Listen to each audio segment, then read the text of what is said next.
Welcome everyone.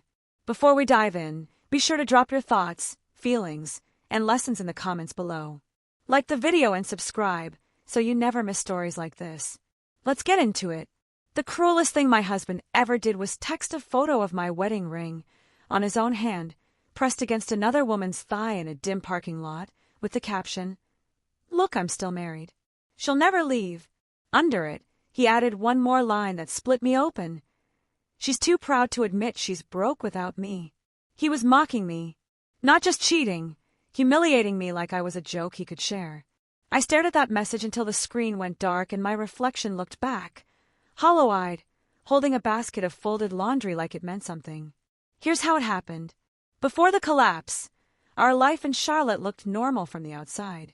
I worked weekday mornings in patient billing at a cardiology clinic, the kind of job that turns you into a quiet expert in codes, deadlines, and other people's emergencies. Marcus worked in commercial real estate, always in motion, calls, site visits, dinners he called networking. We had routines, Sunday grocery runs, Tuesday tacos, a shared calendar on the fridge with his travels circled in thick ink. He'd kiss my forehead while I made coffee and say, "We're building something." I believed him because believing felt like love. The shift started with his friends, the men who treated marriage like a lease you could renegotiate. Marcus began going out with them after work. First once a month, then every Friday, then just a quick drink that ended at 1 a.m. He'd come home smelling like cologne that wasn't his, laughing at his phone. One night he said, "Darren's wife doesn't stress him like this. She understands men need freedom." I remember blinking at him, still in my scrubs, thinking he meant freedom like rest. He meant freedom like permission. It got worse when he started talking about options the way other people talk about savings accounts. He said it gently at first, like he was offering me a modern upgrade. "Monogamy is outdated," he told me while he scrolled through a group chat that made him smirk. "People grow. We shouldn't trap each other." I asked him if he was unhappy. He said, "No, I'm just honest." Then he added, "You'd be happier too, if you weren't so guarded." Like loyalty was my flaw, not our foundation. The first boundary he changed wasn't sexual, it was emotional. He stopped telling me details, stopped asking about my day, started keeping his phone face down on the counter like it was dangerous. When I reached for his hand in bed, he'd roll away and say he was tired. Then, in the same week, he bought himself a new watch and said we needed to tighten spending. I watched him reduce me to a budget line. I watched myself still pack his lunch, still fold his shirts, still try to earn the softness he had started rationing. The open marriage conversation happened on a Tuesday like any other, which is what made it feel unreal. We were in the kitchen, the air smelling like dish soap and garlic. Marcus leaned against the island and said, "I've been thinking. We should open things up, just a little. No feelings, just experiences." I laughed because my body didn't know what else to do. He didn't laugh back. He said, "Don't be dramatic." Then he slid his phone across the counter and showed me an article titled something about enlightened couples. "It could save us," he said, as if he were handing me medicine. I said no. I said I didn't marry him to share him. I said I wanted a husband who chose me when choosing was hard, not just when it was convenient. Marcus's eyes went flat. "So you'd rather I lie?" he asked. "You'd rather I resent you?" He made my boundaries sound like cruelty. He made his wanting sound like inevitability. That night, he slept on the couch to give me space, and I lay in our bed feeling like I was the one who'd failed an invisible test. In the morning, he kissed me like nothing happened, and I hated how my body still wanted him. The proof didn't arrive like a detective movie. It arrived like a careless mistake. A week later, while Marcus showered, his phone lit up on the sink with a preview. "I can't stop thinking about your mouth." Parking lot again. The name saved as Lydia, a vendor. My throat tightened. I didn't open it. I didn't need to. He came out, towel low on his hips, and snatched the phone so fast it looked like panic. "Work," he said. "Don't start." But my heart had already started keeping score, even if my hand stayed still. I became quiet on purpose. Not because I forgave him, because I needed clarity. I started noting patterns like I did at work. Dates, times, little inconsistencies. I took photos of receipts left in his pockets. I tracked the client dinners, that happened every Thursday, always in the same part of town near South Park. I saved screenshots of the calendar invites he forgot to delete. When he said, "You're overthinking," I nodded. I learned the power of letting him believe I was naive. Calm isn't surrender. Sometimes it's strategy. The night I followed him, I told myself it was just once, just to quiet the ache in my chest. He said he had a late meeting. He left in his charcoal suit, smelling like cedar and confidence, and I waited 10 minutes before grabbing my keys. My hand shook so badly I had to sit in the car with the engine off until my breathing slowed. I kept a safe distance on the highway, 2 lanes back, watching his taillights like they were leading me to the truth. He didn't go to an office. He pulled behind a private medical building and parked under a dim security light. She arrived in a sleek white car with tinted windows, stepping out like a woman used to rooms turning toward her. Lydia. I recognized her from local charity galas Marcus dragged me to. Lydia Carrington, a hospital board member with a last name that opened doors. She wore a tailored coat and heels that didn't belong in a parking lot. Marcus got out fast, like a man late for something he wanted. He kissed her with both hands on her waist, no hesitation, no guilt. Then he laughed, and she laughed back, and I saw her lift his hand and admire my ring like it was a prop in their private joke. I didn't cry then. I felt oddly empty, like my body shut off the water to keep from flooding. I watched Marcus open his passenger door and pull out a gift bag, luxury tissue paper, a ribbon. Lydia peered inside and clapped softly.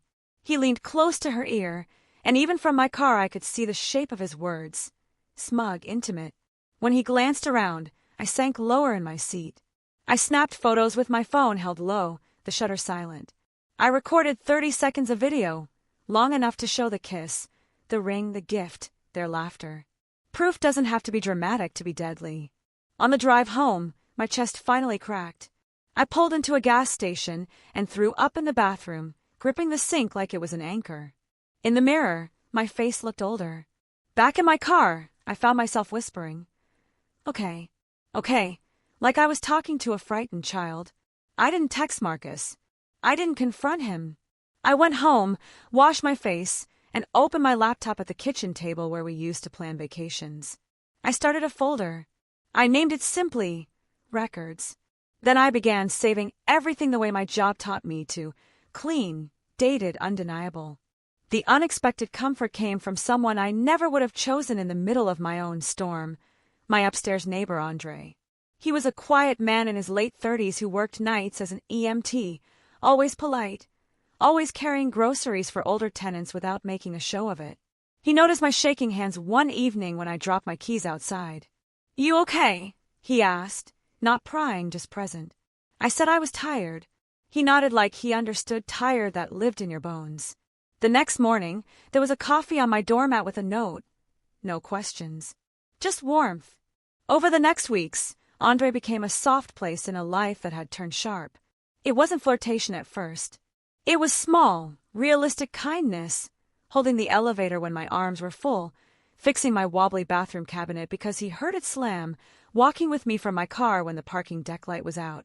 One night, after I heard Marcus laughing on the phone in our bedroom while I lay rigid beside him, I knocked on Andre's door and asked if he had spare batteries for my smoke detector. He handed them over, then said quietly, "You don't have to carry everything alone." I almost cried right there. Marcus sensed the shift before he understood it. He started asking where I was going, why I was smiling at my phone, who I was texting. The irony would have been funny if it didn't hurt. He began love-bombing in small doses, bringing flowers, rubbing my shoulders, calling me baby like a reset button. When I didn't melt, he got mean. "You're acting different," he snapped one morning. "You're trying to punish me." I looked at him over my cereal and said, calm as a ledger, "I'm paying attention." His eyes flickered. Control was slipping, and he could feel it. I made my practical move quietly, the way grown women do when they're done begging. I booked a consultation with a divorce attorney during my lunch break and paid with my own debit card from an account I opened years ago just in case. I moved my paycheck there. I gathered statements, photos, the video, screenshots, receipts, and printed them in a neat stack. I changed my beneficiaries. I photographed everything valuable in our home. I found our paperwork and realized the post-nut Marcus once pushed for business protection, was mostly for him. I didn't rage. I prepared. The day Marcus discovered I'd separated accounts, he went pale in a way I'll never forget. "What did you do?" he asked, voice rising. I kept my tone level. "I protected myself," I said. He tried charm, then anger, then guilt. "So you're just going to throw us away?" he demanded, like he hadn't already tossed us into that parking lot.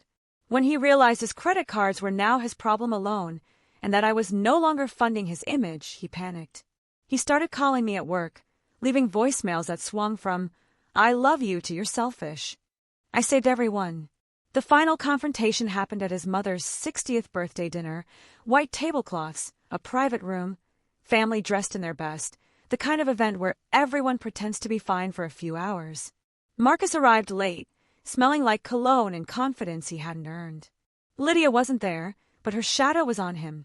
After dessert, his mother asked us to stand for a photo. Marcus put his arm around me like a claim. That's when I stepped slightly away and slid a small box onto the table in front of him, my ring inside, and behind it a neatly bound packet. Statements, receipts, the parking lot stills. "Since you like props," I said softly, "keep them." The room went silent the way churches do when something sacred breaks. Marcus flipped through the pages, his face draining. His sister leaned in, read one line, and recoiled. His mother's hand trembled on her glass. Marcus tried to laugh it off. "This is private." But the evidence wasn't emotional, it was factual, and facts don't care about embarrassment. Later, karma came without my help. Lydia, the high-status woman who loved the thrill, cut him off the moment whispers reached her board circle.